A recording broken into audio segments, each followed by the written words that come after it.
सो again welcome everyone, myself Munawwar Hussain. और हम लोग इससे पहले ट्रिग्नोमेट्री की एप्लीकेशंस कर रहे थे, यानी कि applications of trigonometry means height and distance के हम लोग 5 क्वेश्चंस कर चुके हैं। और अब हम लोगों के पास क्वेश्चन नंबर 6, 7, 8, 9 और 10 हम लोग इस वीडियो में डिस्कस करेंगे। तो डिस्कस करने से पहले जो हमें ज़्यादा यूज़ होने वाली चीज़ें हैं उसको ज़्यादा हम समझ लेते हैं। सबसे इंपॉर्टेंट यहाँ पे चीज़ है ट्रिग्नोमेट्रिक टेबल। तो यहाँ पे ट्रिग्नोमेट्रिक टेबल मैं आपको दिखा देता हूँ एक बार, जिससे कि आप लोगों को रिवाइज हो जाए। साइन 0 और 0, 30, 45, 60 और 90। साइन 0 0 होता है, साइन 30 1/2, साइन 45 1/√2, 60 √3/2 और एज इट इज़ 90 1 हो जाएगा। सो कॉस की वैल्यूज़ को आप पलट देते हैं, tan की वैल्यूज़ के लिए अपॉन यहाँ पर लगा देते हैं इस तरह से इमेजिनेशन से हम लोग, और दोनों वैल्यूज़ को हम लोग डिवाइड कर देते हैं 0/1 0, 1/√2, √3/2। तो यहाँ पर ये नंबर क्रॉस हो जाते हैं, तो आप लोगों के पास बचा 1/√3। और इसी तरह से बाकी के सारे नंबर्स को हम लोग फाइंड आउट कर लेते हैं। तो अब हमारे पास नेक्स्ट क्वेश्चन जो है वो एक बहुत अच्छा क्वेश्चन है, क्योंकि इसमें काफ़ी ज़्यादा चीज़ें यूज़ होंगी। तो नाउ क्वेश्चन नंबर हमारे पास 6 है हमारे पास। A 1.5 meter tall boy is standing at some distance from a 30 meter tall building। ऐसे समझिए कि एक बिल्डिंग से 30 मीटर दूरी पर एक स्टूडेंट खड़ा है, यानी कि एक बॉय खड़ा है।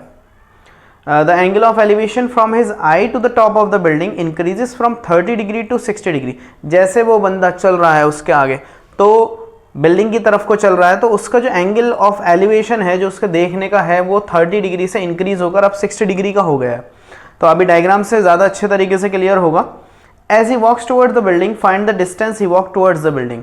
और जैसे जैसे वो बिल्डिंग की तरफ को बढ़ता है उसी के हिसाब से उसका एंगल चेंज हुआ है, और आप लोगों को वैल्यू बतानी है कि वो कितना डिस्टेंस में चला है। तो अगर मैं इसके लिए डायग्राम एक प्रॉपर बना लेता हूँ, तो सिंपल आप एक बिल्डिंग तैयार कर लीजिए। एक यहाँ पर हम लोग बिल्डिंग बना लेते हैं, थोड़ा सा डिज़ाइन डाल देते हैं बिल्डिंग के लिए। क्या बिल्डिंग बना रहा हूँ मैं।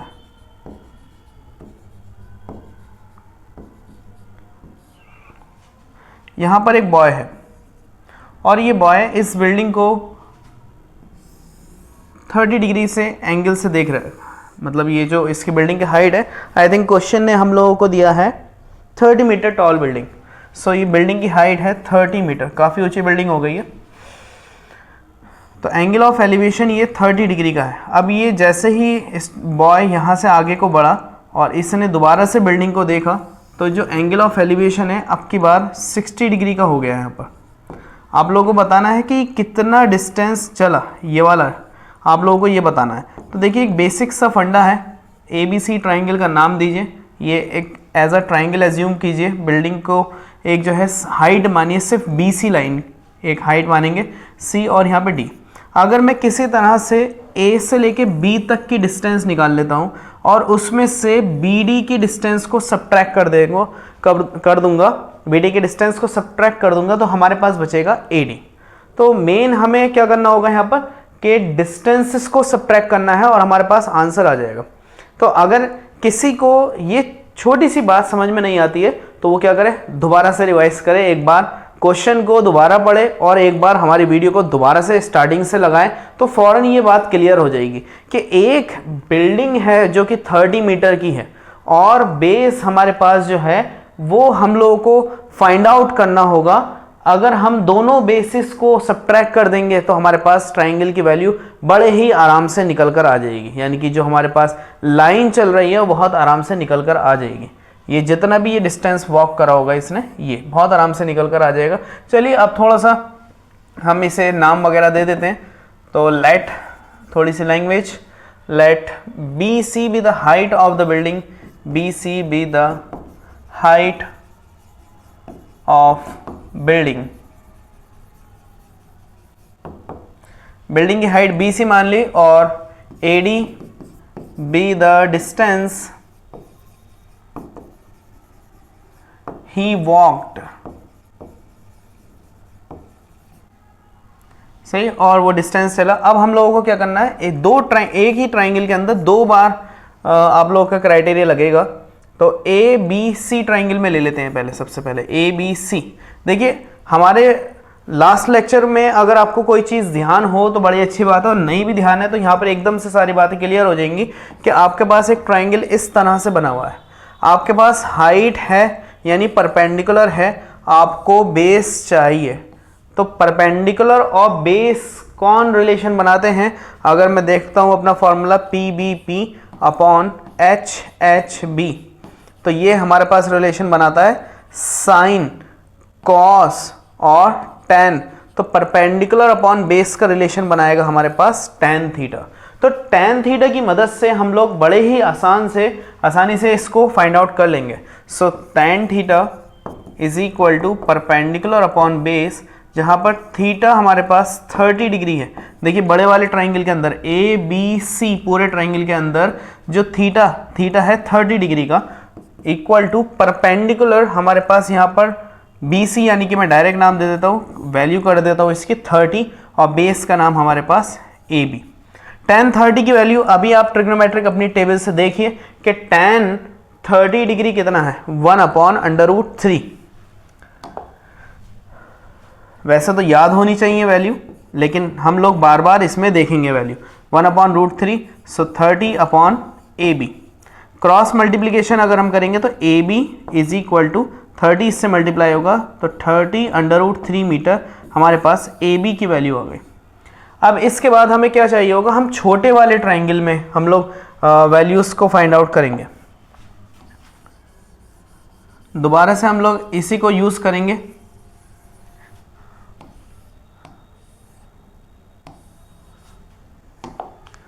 अब देखिए छोटे ट्राइंगल में ये BC है यानी ये परपेंडिकुलर है, और ये कितने हैं, ये बेस है यहाँ पर।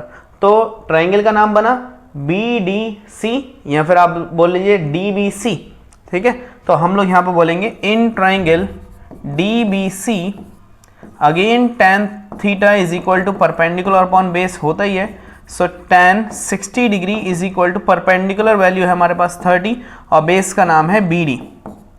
tan 60 की वैल्यू √3 होती है और इक्वल टू में 30/BD। क्रॉस मल्टीप्लिकेशन होगा यहाँ पर अपॉन में 1 लगकर। सो BD √3 इज इक्वल टू 30 हो जाएगा, और √3 कहाँ आएगा, अपॉन में। सबको पता है कि ये मल्टीप्लिकेशन का नंबर अपॉन में आता है। अब जैसे ही √3 आपको दिखेगा आप क्या करेंगे, फौरन मल्टीप्लाई करेंगे √3/√3। सो ये हो गया 30/√3/3। सो 3 से 30 आराम से क्रॉस हो जाएगा। सो BD आपको मिल गया 10/√3 मीटर। सो AB की भी वैल्यू आ गई आप लोगों के पास और BD की भी वैल्यू आ गई।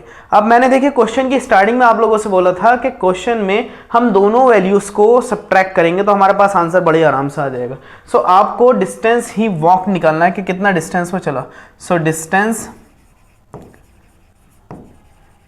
ही वॉक्ड, तो कितना डिस्टेंस चला होगा वो AD। और AD कैसा आएगा, अगर मैं पूरी AB में से, AB के अंदर से स्टूडेंट्स AD को यानी BD को मैं सब्ट्रैक्ट कर दूंगा, BD को सब्ट्रैक्ट कर दूंगा तो हमारे पास वैल्यू आ जाएगी। सो AB की वैल्यू, AB है हमारे पास 30/√3 माइनस, और BD हमारे पास आया 10/√3। सो AD इज इक्वल टू 30 में से 10 निकले आराम से, और आप कह सकते हैं 20/√3। अब कुछ स्टूडेंट्स के दिमाग में आ रहा होगा सर ये √3 सब्ट्रैक्ट क्यों नहीं हुआ। देखिए √3 सब्ट्रैक्ट नहीं होता है, अगर 30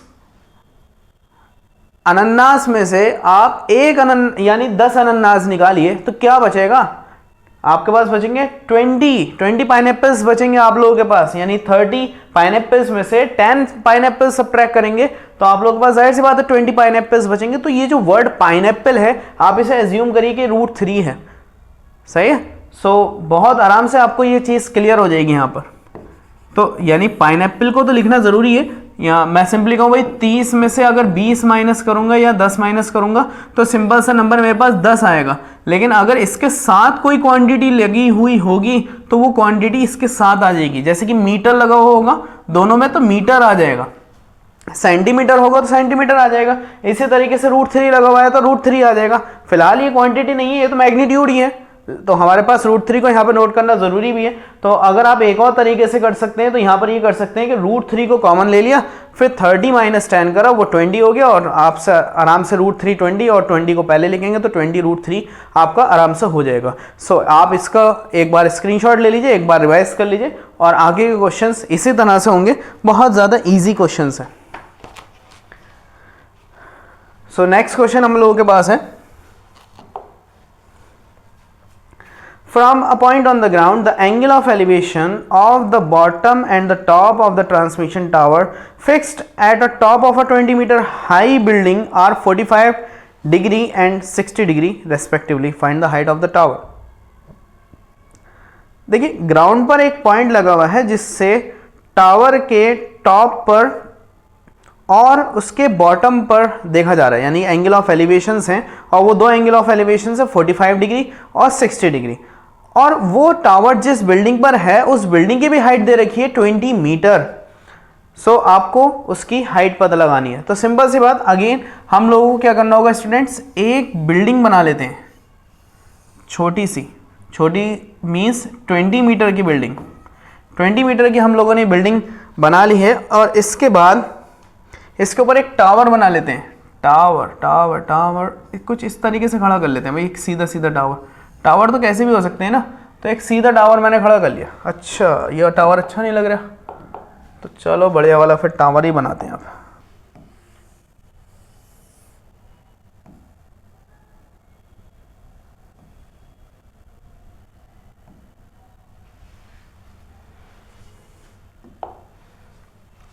तो ये बन गया हम लोगों का टावर, इसके ऊपर हमने टावर खड़ा कर दिया है एफिल टावर है वो। सो अब यहाँ पर ग्राउंड पर एक पॉइंट लगा लेते हैं, यहाँ पर हमने ग्राउंड पर एक पॉइंट लगा लिया, और क्वेश्चन बोल रहा है from the point on the ground the angle of elevation of the bottom and the top of a transmission tower. देखिए पहले बॉटम पर है हमारे पास एंगल, पहले कहाँ पर है, बॉटम पर। सो बॉटम से यहाँ से टावर के बॉटम पर है ना, तो टावर का बॉटम तो इधर ही होगा। सो एंगल ऑफ एलिवेशन कितना है यहाँ पर, एंगल ऑफ एलिवेशन है 45 डिग्री का, इससे बहुत सपोर्ट मिलेगी। देखिए अगर tan थीटा लगा दूंगा मैं, तो यहाँ पर परपेंडिकुलर अपॉन बेस, तो जितना tan 45 होता है वो 1 वैल्यू होती है, तो ये 20 मीटर हो गया, तो ये भी 20 मीटर हो जाएगी बेस इसकी, और इस बेस की मदद से हम लोग टावर की हाइट को बड़े आराम से निकालेंगे, दोनों वैल्यूज को यहाँ पर सब्ट्रैक्ट करके अगेन। और जो दूसरा एंगल है यहाँ पर वो 60 डिग्री का है टावर के टॉप पर, तो ये दूसरा एंगल हमारे पास 60 डिग्री का है। तो पहले मेरा काम होगा कि मैं बेस निकालूंगा, और बेस निकालने के बाद मैं पूरी बेस से लेकर टावर तक की ऊंचाई तक की मैं हाइट फाइंड आउट कर लूंगा, और उसके बाद दोनों हाइट्स को सब्ट्रैक्ट कर देंगे, आराम से आंसर आ जाएगा। तो यही आप लोगों को सीखना है, और इसी से आपको क्वेश्चंस करने आएंगे कि कब हमें वैल्यूज को सब्ट्रैक्ट करना है और कब सब्ट्रैक्ट नहीं करना है। तो सिंपली अब हम लोग क्या करते हैं, लैंग्वेज दे देते हैं। सो A, B और पॉइंट C, पॉइंट D।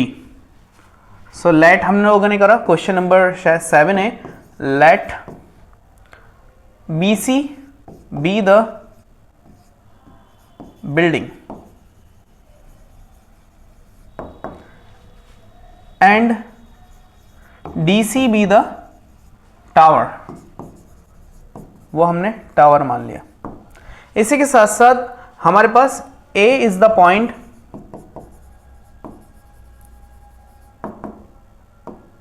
ए वो पॉइंट है जहां से हम लोगों ने एंगल ऑफ एलिवेशन दो देखे हैं। सो सबसे पहले हम लोग क्या करेंगे, इन ट्राइंगल ABC यहां पर tan थीटा लगाएंगे। tan theta is equal to perpendicular upon base होता है। tan थीटा हमारे पास आपके पास 45 डिग्री है। परपेंडिकुलर देखा जाए तो डायरेक्टली मैं 20 लगाऊंगा, और बेस मेरे पास AB होगी। tan 45 मैंने बताया 1 होगा, तो 20 अपॉन AB, और AB इंटू AB, यानी कि AB वन ज़ा AB, और 20 मीटर मेरे पास आ गई इस AB की वैल्यू, यानी कि ये भी मेरे पास वैल्यू हो गई 20 मीटर। अब इस ट्राइंगल से मैं पूरे बड़े ट्राइंगल की वैल्यू फाइंड आउट करता हूँ। तो ऊपर बड़े वाले ट्राइंगल का नाम है ABD। ABD में दोबारा tan 60 डिग्री लगाया जाएगा, जो कि परपेंडिकुलर मेरा 20, और इस टावर की हाइट को मैं h मान लेता हूँ यहाँ से यहाँ तक, है ना। सो टावर की हाइट मेरे पास h हो गई, तो उसके अंदर दो वैल्यूज आ रही हैं, एक तो h भी आ रही है और एक 20 भी आ रही है, और बेस मेरे पास 20 है ही। tan 60 की वैल्यू अभी हम लोगों ने देखिए tan 60 की वैल्यू आप इस टेबल में देख सकते हैं, tan इधर और 60 यहाँ पर, यानी कि √3 होगी tan की वैल्यू। अभी हम लोग लगा चुके हैं ये वैल्यू, तो √3 is equal to h plus 20 upon 20, upon में 1 लगाकर cross multiplication, so 20 under √3 is equal to h plus 20 इधर सब्ट्रैक्ट करा दीजिए, so 20 √3 minus 20 is equal to h। देखिए वैसे तो आंसर आप लोगों का यहाँ पर है कंप्लीट, तो आप यहाँ से 20 फिर भी कॉमन ले लीजिए, सो 20 और √3 minus 1 is equal to h। ये हो गई आपकी टावर की हाइट। अब कुछ स्टूडेंट्स के यहाँ पे माइंड में ये क्वेश्चन डेवलप हो सकता है, सर 20 में से 20 निकालकर 0 क्यों नहीं हो गया? जैसे लास्ट वाले क्वेश्चन में हमने 30 में से 10 निकाल के उसे 20 बोल दिया था, यहाँ पर हमने सब्ट्रैक्ट क्यों नहीं करा? तो यहाँ पर मेन चीज क्या है, 20 √3 है और यहाँ पर 20 के पास √3 है ही नहीं, तो यानी कि सब्ट्रैक्ट नहीं हो सकता। अभी मैंने बताया था पाइनएप्पल होने चाहिए। अब मैं कहूँ कि भाई 20 पाइनएप्पल्स है मेरे पास और मेरे पास 10 घोड़े हैं, मैं कैसे सब्ट्रैक्ट कर लूंगा भाई? पाइनएप्पल में से मैं घोड़े कैसे सब्ट्रैक्ट कर लूंगा? यानी कि कुछ हो ही नहीं। या मैं 10 पाइनएप्पल में से 10 रुपए सब्ट्रैक्ट कर दूं, हो जाएगा? नहीं होगा। सब्ट्रैक्शन या एडिशन करने के लिए क्वांटिटी का सेम होना बहुत बड़ी वैल्यू होता है, जब भी हम लोग सब्ट्रैक्शन कर सकते हैं या एडिशन कर सकते हैं, अदरवाइज वी कांट सब्ट्रैक्ट। सो हमारे पास सिर्फ और सिर्फ कॉमन आउट हो सकता है यहाँ पर 20 √3 माइनस 1 और metre. So height of tower is 20 √3 minus 1 metre. आप लोग अगर इसकी वैल्यू को और ज्यादा सॉल्व करना चाहते हैं तो √3 की वैल्यू डाल सकते हैं 1.732 और माइनस 1 यानी कि 0.732 और 20 से उसकी मल्टीप्लीकेशन कर दीजिए, आपका आंसर अप्रोक्सीमेट वैल्यू में आ जाएगा कि उस टावर की हाइट क्या है। सो फिलहाल अभी हम नेक्स्ट क्वेश्चन की तरफ बढ़ते हैं, आप इसका स्क्रीनशॉट ले लीजिए। सो नेक्स्ट क्वेश्चन हम लोगों के पास क्वेश्चन नंबर 8 है। सो यहाँ पर है, a statue 1.6 metre tall stands on the top of the pedestal. From a point on the ground, the angle of elevation of the top of the statue is 60 degree, and from the same point, the angle of elevation of the top of the pedestal is 45 degree. Find the height of the pedestal. तो देखिए एक पहले pedestal बना लेते हैं, यानी छोटा सा एक पेडिस्टल है, ऐसे करके कुछ बना लेता हूँ मैं एक पेडिस्टल तो थोड़ा सा चौड़ा सा होता है ना, पेडिस्टल बना लिया। इस पे एक स्टैचू खड़ा है, एक स्टैचू है हमारे पास और वो 1.6 मीटर टॉल है, यानी कि स्टैचू है 1.6 मीटर टॉल। अब एक ग्राउंड पर एक पॉइंट से है ना ग्राउंड पर एक पॉइंट से एंगल देखे जा रहे हैं और वो कितने डिग्री के एंगल्स हैं? From the point on the ground the angle of elevation of the top of the statue, ये जो स्टैचू है इसके टॉप पर देखा गया तो एंगल ऑफ एलिवेशन हमारे पास 60 डिग्री का है और टॉप ऑफ द पेडिस्टल पे देखा जा रहा है तो एंगल ऑफ एलिवेशन कितना है? 45 डिग्री का है, 45 डिग्री का यहाँ पर एंगल है। Find the height of the pedestal, तो हमें इस पेडिस्टल की हाइट चाहिए। तो A, B और C इस पॉइंट को मान लेते हैं, D इस पॉइंट को। देखिए एक्चुअली में ये जो डायग्राम है, हम जो ट्राइंगल बना रहे हैं ना, वो कुछ इस तरह से ट्राइंगल्स बना रहे हैं। यहाँ पर 90 डिग्री का एंगल, वो तो हम बस डिजाइन देने के लिए थोड़ा सा इसे अलग अलग कर देते हैं जिससे आप लोगों के समझ में आए, वरना हम सीधे ट्राइंगल को देखकर ही वैल्यूज को फाइंड आउट करते हैं। ऐसा नहीं है कि पहाड़ बना हुआ है तो मैं पूरा पहाड़ बनाऊंगा और वहां से यूं करके टेढ़ा करके गुजार कर दिखाऊंगा, ऐसा नहीं है। सिर्फ एक एजम्पशन के तौर पर हम लोग ऐसा बना रहे हैं, सही। सो यहाँ पर इस पेडिस्टल की हाइट को मैं h मान लेता हूँ, let h be the height of the pedestal.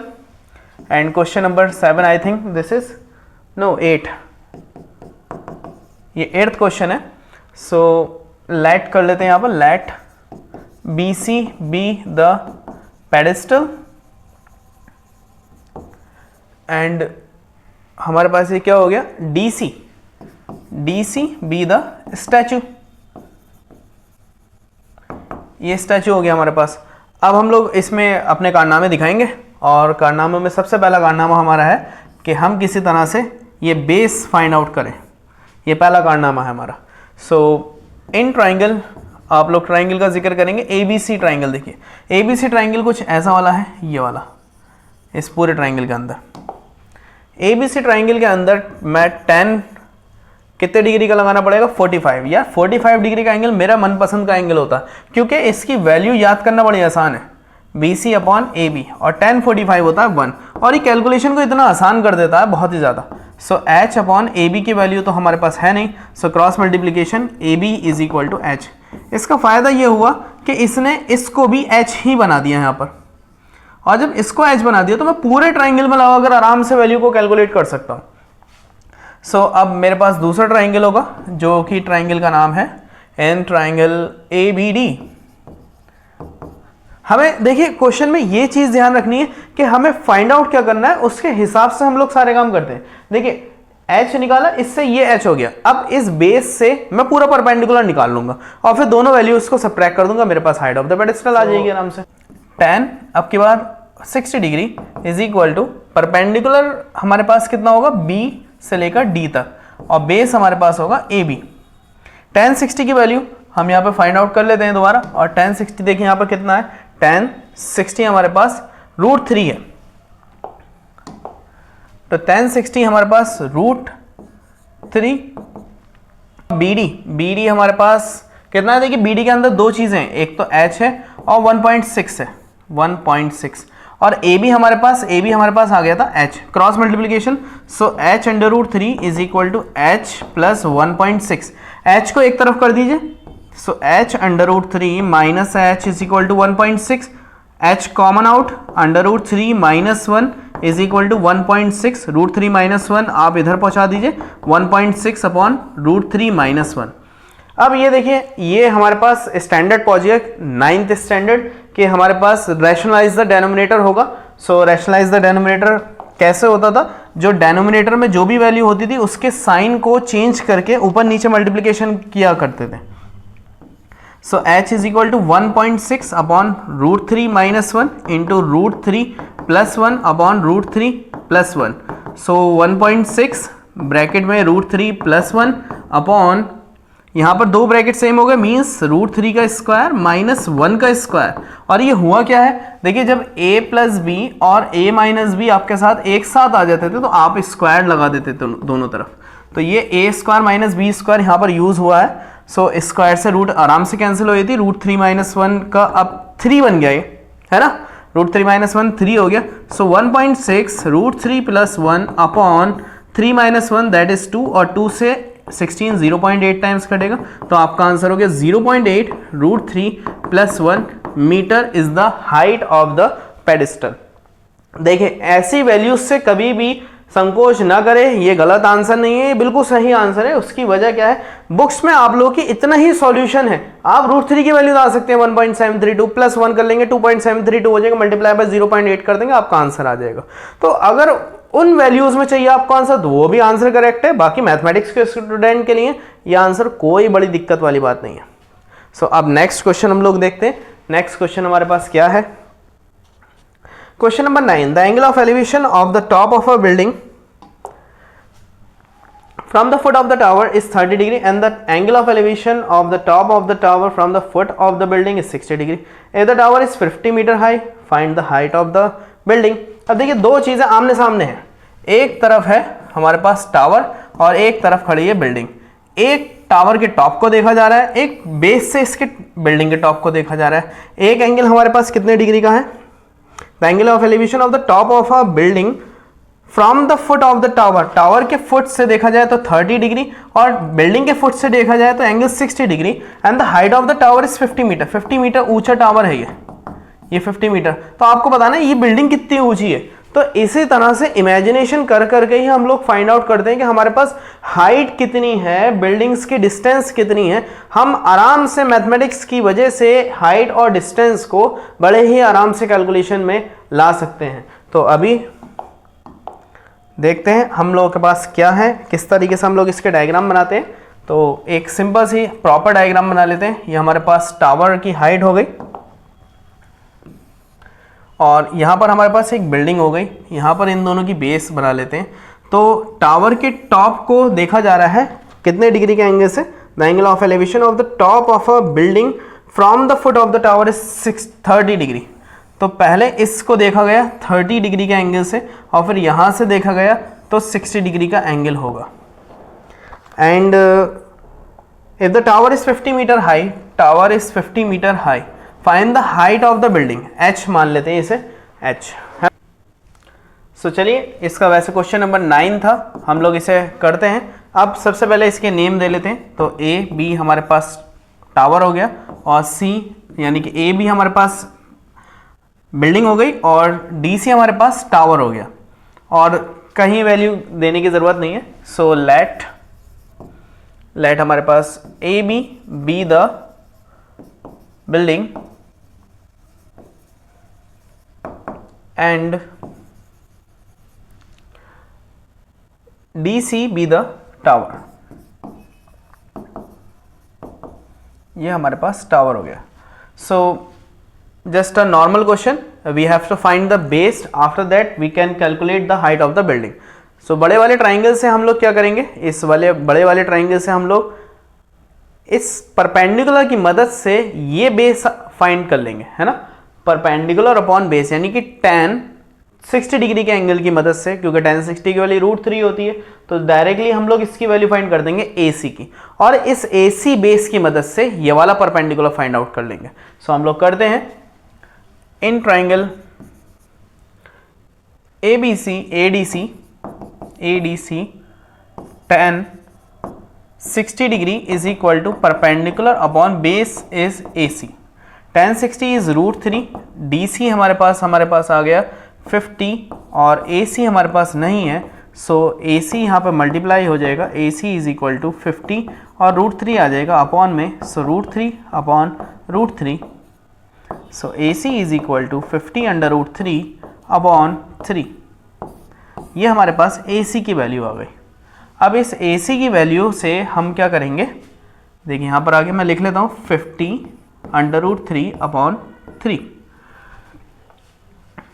दूसरा ट्राइंगल है हमारे पास, in triangle ACB tan 30 degree is equal to perpendicular is H and the base is 50 √3 upon 3 का मतलब यहाँ पे 3 पहुँच जाएगा।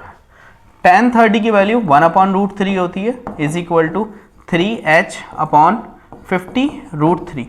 अब देखिए इस √3 से √3 कैंसिल हो सकता है, 50 ऊपर 3 नीचे आ जाएगा, सो 50 अपॉन 3 इज इक्वल टू ये H आप कह सकते हैं। बाकी आप डिवाइड करके अगर इसे देना चाहते हैं, सो 50 यहाँ पे डिवाइड करके 3 2 ज़ा 3 1 ज़ा 3, माइनस करने पे 1 2 0 3 6 ज़ा 18, माइनस करने पे 2, तो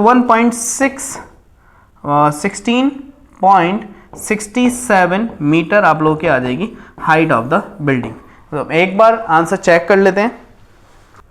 16 होल 2/3 यानी कि ये भी वही है, 16 होल 2/3 आप लोग इसे लिख सकते हैं, 16 होल 2/3 मीटर। ये आंसर ये भी सही है, क्योंकि यहाँ पर जो आ गया ये हमारे पास क्या होता है, ये कोशेंट होता है, और ये हमारे पास रिमाइंडर, और ये होता है डिवाइजर। तो इस तरह से भी आप लोग क्वेश्चन के आंसर को नोट डाउन कर सकते हैं। अब हम लोग नेक्स्ट क्वेश्चन की तरफ बढ़ते हैं, जो कि हमारा क्वेश्चन नंबर 10 होगा। सो 10 is also a very simple question, थोड़ा सा इसी के सिमिलर होगा। देखते हैं क्या है। 2 पोल्स ऑफ इक्वल हाइट, बस सिमिलर नहीं है, सारे क्वेश्चनों के बराबर है, आप ऐसा समझ लीजिए। फिलहाल के लिए ये क्वेश्चन आ गया आपका। 2 poles of the equal heights are standing opposite each other on either side of the road which is 80 metre wide. ऐसा समझ लीजिए एक रोड है इस तरह से, यहाँ पे सही है आपका और मेरे सामने, जैसे मैं आपको देख रहा हूँ, आप मुझे देखिए यहाँ पर ही बीच में रोड जा रहा है, सही है। और इस रोड के एक तरफ इधर पोल खड़ा है और एक तरफ इधर पोल खड़ा है, तो ये दोनों ही पोल इक्वल हाइट्स के हैं। और ये जो बीच में आपके और हमारे बीच में ये जो लंबा सा रास्ता जा रहा है, ये जो पोल के बीच में जो रास्ता है ये 80 मीटर वाइड है। एक पोल इधर खड़ा है, एक पोल इधर खड़ा है। आगे, from a point between them on the road the angle of elevation of the top of the poles are 60 degree and 30 degree. Find the height of the poles and the distance of the pole points from the poles. आपको poles की भी height चाहिए और distance of the यानी कि कितने आपस में ये कितना ज़्यादा दूर ये पॉइंट लगे हुए हैं। तो मान लीजिए ये पॉइंट आ गया, वो ये हमारे पास रोड जा रहा है कुछ ऐसे, ये रोड आप मतलब इस तरह से सामने से देखा जाएगा, ये पीछे की तरफ जा रहा है, इस तरह यहाँ से रोड ये इधर को जा रहा है, ऐसे करके रोड सामने की तरफ को जा रहा है। यहाँ पर ये समझ में आ गई बात, ये रोड जा रहा है और यहाँ पर एक पोल खड़ा है, ये पोल यहाँ पर आ गए, जैसे साइड में होते हैं ना, होते खंबे लगे हुए दोनों साइड में पेड़ के, यानी कि उसके रोड के दोनों साइडों में खंबे होते हैं, तो उस तरह से यहाँ पर ये रोड बना हुआ है और दोनों तरफ खंबे लगे हुए हैं। तो आपको समझ में आ रहा होगा कि क्या किस तरीके का ये डायग्राम होगा। तो अगर मैं इसका प्रॉपर डायग्राम बनाता हूँ तो ये मेरे पास पोल एक हो गया और ये मेरे पास दूसरा पोल हो गया। यहाँ पर मेरे पास ये बेस हो गई जो कि 80 मीटर चौड़ी बेस है, 80 मीटर। ये एक पोल की हाइट को ए बी सपोज कर लेते हैं और दूसरे पोल की हाइट को सी डी सपोज कर लेते हैं। मान लेते हैं ये पॉइंट यहाँ से एंगल ऑफ एलिवेशन 30 डिग्री देखा गया और यहाँ से दूसरा एंगल ऑफ एलिवेशन 60 डिग्री देखा गया है ना। सो पहले 60 डिग्री है फिर 30 डिग्री है, तो यहाँ पर 60 डिग्री का एंगल बना लेते हैं और यहाँ पर हमारे पास 30 डिग्री का एंगल हो जाता है। अब जो पहले 60 डिग्री बना है मीन्स ये साइड को मैं x मान लेता हूं और दूसरी साइड मेरे पास 80 माइनस एक्स होगी। अब ये मैंने क्या करा, इसको समझिए जरा। जब मेरे पास एक लाइन होती है और मान लीजिए लाइन 100 मीटर की है, ये कितनी मीटर है, 100 metre. I have to find the point where this point, now we are finding the side but we don't know the actual value, so we can consider as x। हम लोग इसे x मान लेंगे, तो ये जो बचा हुआ पार्ट होगा it will be x 100 minus x, ये 100 माइनस एक्स होगा। मीन्स अगर आपके पास कोई भी लाइन है उसमें आप कहीं पर भी एक पॉइंट बना लेते हैं और वो लाइन कितनी ही चौड़ी क्यों ना हो, यानी कि चौड़ी से मतलब है कितनी ही बड़ी लाइन क्यों ना हो, मान लीजिए वो 1000 मीटर की ही लाइन क्यों ना हो, अगर आपने एक पोर्शन को x मान लिया तो दूसरा पोर्शन 1000 माइनस एक्स होगा। तो ये बात सबके समझ में आती है। तो इसी तरह से ये जब पूरा जो इसकी ब्रेथ है वो 80 मीटर है तो मीन्स एक हमारे पास साइड x हो जाएगी और दूसरी 80 माइनस एक्स हो जाएगी। तो चलिए अब हम शुरू करते हैं कि किस तरह से हमारे पास ये क्वेश्चन होगा। तो बहुत ही सिंपल और बहुत ही इजी ट्रिक से हम लोग इस क्वेश्चन को करेंगे। सो ये हमारे पास पोल की हाइट को h कंसिडर कर लेते हैं, ये भी h हो जाएगा, थोड़ा सा लैंग्वेज, बाकी हमारे पास क्वेश्चन तो सॉल्व हो ही जाएगा। क्वेश्चन नंबर 10 सॉल्यूशन चल रहा है अब इसका। सो let AB and CD be the two poles of equal height। Equal height के यहाँ पर हमारे पास पोल हो गए एंड अब हम लोगों को ये किस पॉइंट पर हम लोगों से देखा गया, सब चीज़ें की हमें वैल्यू फाइंड आउट करनी है। सो मैं इस पॉइंट को E मान लेता हूँ, यहाँ पर E हो गया है पॉइंट। सो सबसे पहले एक ट्राइंगल है आपके पास, इन ट्राइंगल AEB, इसमें देखिए आप यूज जो कॉम्बिनेशन जो हर बार करेंगे वो tan थीटा का ही यूज करेंगे। tan थीटा क्या होता है, perpendicular upon base, perpendicular upon base, perpendicular upon base. So tan यहाँ पर जो थीटा है वो 60 डिग्री है और परपेंडिकुलर है h और बेस हमारे पास है x। tan 60 की वैल्यू √3 होती है, h को h रहने देते हैं, बेस को बना लिया x। So x √3 is equal to h। ये एक रिलेशन बन गया हमारे पास, किसकी वैल्यू, इक्वेशन नंबर 1 मान लेते हैं और एक रिलेशन तैयार हो गया। अब दूसरा ट्राइंगल हमारे पास, इन ट्राइंगल AEB लिया था, आप CED ले लेते हैं, CED ट्राइंगल, इसमें भी tan 30 डिग्री ले लेते हैं और वो हो गया हमारे पास परपेंडिकुलर और अपॉन बेस हमारे पास 80 माइनस एक्स हो गया। tan 30 की वैल्यू 1/√3 होती है equal to h upon 80 minus x. यहाँ से भी हम h की वैल्यू को फाइंड आउट कर लेते हैं। सो h की यहाँ पर वैल्यू होगी h √3, क्रॉस मल्टीप्लिकेशन जब होगी यहाँ से इसकी मल्टीप्लाई हो गई और इसकी यहाँ पर, तो 80 माइनस एक्स हो गया यहाँ पर मल्टीप्लाई करने के बाद h अपॉन में, यानी √3 अपॉन में ले लीजिए 80 माइनस एक्स अपॉन √3। तो ये हमारे पास सेकंड इक्वेशन हो गई जो कि वैल्यू है हमारे पास अगेन किसकी, h की वैल्यू। अब देखिए ये भी h की वैल्यू है और ये भी h की वैल्यू, जो दोनों मेरे बॉक्सेस में लिखी हैं दोनों h की वैल्यूज हैं। तो इन h की वैल्यूज को इक्वलाइज करके मैं x की वैल्यू निकाल लूंगा, h की वैल्यूज को इक्वलाइज करके x की वैल्यू फाइंड आउट कर लेंगे। जब x की आ जाएगी तो पुटिंग इन द इक्वेशन 1 करेंगे और या फिर इक्वेशन नंबर 2 कर सकते हैं जो आसान लगे। तो हमारे पास हाइट भी आ जाएगी पोल की और वो डिस्टेंस, वो पॉइंट भी आ जाएगा जहां से वो एंगल देखे गए। सो यहां पर equalising the values of x कर रहे हैं हम लोग, यानी कि h कर रहे हैं, sorry, x under root 3 is equal to 80 minus x upon root 3। So cross multiplication में ये 3x हो जाएगा और ये होगा 80 माइनस एक्स, एक्स इधर आके प्लस हो जाएगा तो ये 4x इज इक्वल टू 80 और 4 से 80 आराम से क्रॉस होकर x की वैल्यू आ जाएगी 20। तो ये जब 20 वैल्यू हो गई तो हमारे पास हाइट, इसे पुट करेंगे हम, putting in equation 1। So h is equal to x root 3 equation 1 है। So h is equal to 20 root 3 metre, यह आपका हाइट ऑफ द पोल आ गई। और जो पॉइंट्स हैं AE हमारे पास x था, x हो गया 20 और हमारे पास CE वैल्यू है 80 माइनस एक्स, मीन्स वो कितना हो जाएगा 60 मीटर। ये पॉइंट 60 मीटर, ये पॉइंट 60 मीटर और AB इज इक्वल टू किसके था, DC के इक्वल था और दोनों की वैल्यू कितनी हो गई h यानी कि 20 under root 3 metre. So this is the last question of this video. Next video में हम लोग आगे के क्वेश्चंस को डिस्कस करेंगे। फिलहाल के लिए अभी इतना ही। कोई भी परेशानी हो तो आप लोग कमेंट करिए, मुझसे पूछिए सवाल, मैं जवाब ज़रूर दूंगा, आप लोगों के रिप्लाई ज़रूर करूंगा। सो अभी तक के लिए बस इतना। Thanks to everyone.